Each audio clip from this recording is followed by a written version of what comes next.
Hello, world. Today I wanted to take 5 minutes and talk about love. Love is something that's largely misunderstood. A lot of people think love doesn't exist. A lot of people are under the impression that it's a joke. You know what I mean? It's something to be laughed at, something that makes you weak, something that makes you vulnerable, and it can largely be ignored. Also, most of those same people live a very unfulfilled life, and it's pretty empty, and they're pretty resentful, and they're not necessarily satisfied. So I wanted to talk about love, the reasons why it satisfies, and how it is the single most central thing that affects your fulfillment in life. For folks that are looking for direction and can't find it, I want you to know you don't have to have direction to have a fulfilled life with a loving heart. So, with that in mind, I'm going to dive right in, and I want you to think about something with me. Think about, and if you have to go back to when you were a toddler or whatever, that's fine. Think about the last time somebody gave you a hug when you needed it, the last time you had a crush on someone, um, the last time you gave something out of appreciation, you know what I mean, or lent a mercy to or a patience to someone. Anything that was a genuine usage of outwardly love from a sincere place in their heart.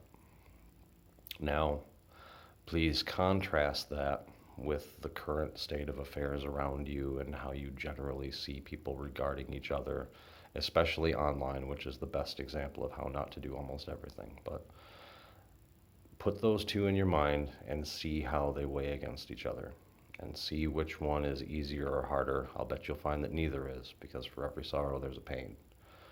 But I also want you to think about which one seems more worthy or more worthwhile, even if there isn't a reason. See, even if you feel deflated and defeated and you don't have any support in your life and you've got nothing and you're a lonely island with no hope, as soon as you go to offer up an appreciation to someone outwardly or give someone, especially someone who doesn't deserve it, mercy, a kindness, an understanding, it's as if you can call up fresh love out of thin air and fill yourself with it in order to give it.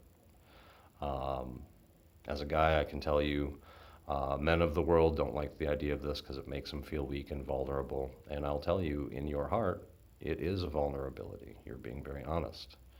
In one respect, it is a weakness because you're putting yourself at the mercy of the other person who may not give back.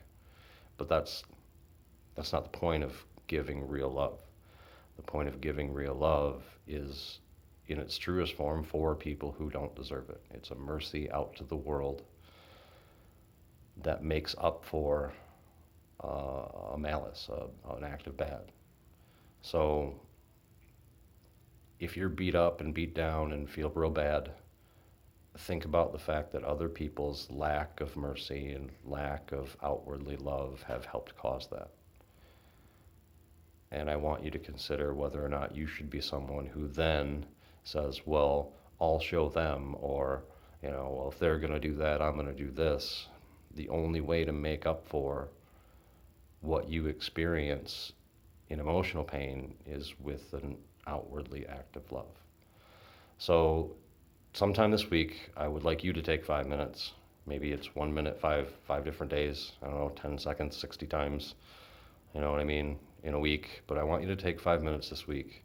And if it's in your car where people don't notice or anywhere you can, I want you to try to begin practicing outward acts of genuine love, especially to people who don't deserve it. Because if you understand the satisfaction of doing that, even if it's not given back, then you'll understand a fundamental secret that will help everything in your day. So test it out for yourself. See if it works out for you. If there's comments to be made, I'll look at them. And thanks for your time. God bless you. I love you all, and I'll talk to you next time.